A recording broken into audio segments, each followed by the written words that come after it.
BBC. Call 0345 6060 973. So we're playing for high stakes again this morning on LBC. This time, we're not talking so much about Russia, although I'll play you a clip a little bit later of Rex Tillerson, the man who is charged with going over to Russia and dealing with his counterpart, Sergei Lavrov, trying to talk some sense into the Russians. I'm asking you this morning whether you think there is a genuine risk of war with North Korea and what can be done about it, because it is, or has been, an intractable problem for American presidents. Do you go in tough and risk massive retaliation from the North Koreans against their neighbours, the South Koreans, and possibly a nuclear attack on the American mainland, although there's a huge degree of scepticism as to whether they already have warheads capable of delivering nuclear weapons to American cities?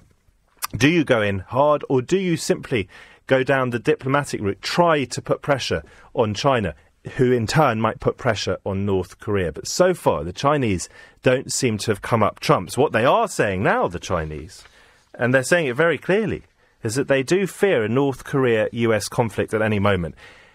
We spend so much time worrying about what's said in this newspaper article or that. Have we been caused offence by this or that? And we'll talk about so much of that later in the show, because it does matter. But the mind-boggling nature of a conflict between North Korea and America just demands to be talked about. 0345 6060 973. And this morning I can't, remotely as confidently as I did last week, when I thought that it wasn't much of a chance of a conflict between America and Russia, I can't say the same with such assurance when it comes to North Korea, because we are dealing with probably, I'd say almost certainly, a nuclear capacity country. They claim to be anyway, led by someone many would say is a nutcase.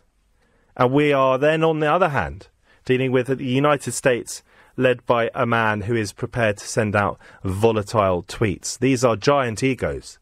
Are they capable of stepping down? Are they capable of suffering embarrassment? You just think of this on a very, very human scale. Just a couple of nights ago, I was driving my car in London, in West London, and I crossed over a crossroads, and I thought it was my right of way when I got to the other side, and the other car driving towards me thought it was their right of way. And we had a standoff, and I refused to go backwards because I don't like taking a backward step, and the driver in the other car also refused to go backwards. And after about a couple of minutes, the passenger of the car opposite me got out of his car, and he looked hench. I think it's the only way to describe him. He was pretty built. He was a scary-looking guy. He had a shaved head. And he started knocking on my window and tried to explain to me why I was in the wrong and his mate was in the right. At that point, rather than get out of the car, which would have been a stupid thing to do, but maybe Donald Trump would have done, I said, I'll call the police if you hit my car. And he backed off, thankfully, at that point, and went back and sat in his car. We continued the standoff until I thought, well, there's no point in this, and then I reversed. So I wondered how I was going to deal with this losing of face, because I've got this ridiculous macho streak to me. Well, that's me, and I'm an LBC presenter. We're talking about Donald Trump, who's in charge of a massive nuclear arsenal. So you can see how humanity, human beings, individual personalities, egos, come into politics. And that's one of the reasons I'm actually quite scared about this possible conflict to the east. 0345 6060 973. Abbas, very good morning to you in Redbridge. Hi there, good morning. I think you've summed it up quite well, Matt, but I think it's not a question of if America goes to war with North Korea. It's just a question of when. Because these countries are interested in global domination. It's all over, the Tea Party movement, the neocons in America. You've got very hawkish, speakers who have quite clearly said they want to destroy Iran. They want to destroy Pakistan. They want a greater India back again. They want the oil fields under their control. And they don't want any threat. People like North Korea, who potentially will become nuclear powers, will have nuclear bombs that can threaten America. And so it's not a question of if, it's just when. Because if you want to be the big boy on the block, you've got to make sure that all the others don't come up to challenge your authority. And so And also, Matt, I would actually disagree with you about that. The Western powers are interested in peace more than war. I think we're interested in money. And just speak into the phone a little bit more, Abbas. Sorry. Especially when you're criticising me, I want to hear every single breath of it. Well, it's a soft criticism. I like your show very much, and certainly I like your mannerism very much as well. I think you're a very decent fellow. But I would suggest that we, throughout history, I think your previous caller, was quite clear on that, and I think he was quite accurate. That throughout history, we've demonstrated that actually our strategic, priors and also our, financial concerns are far more important to us than peace or security. And that certainly applies to America, because you've got to realize America has overthrown many democratically elected governments or created coups or all sorts of problems where, hundreds of thousands or millions of people have been affected.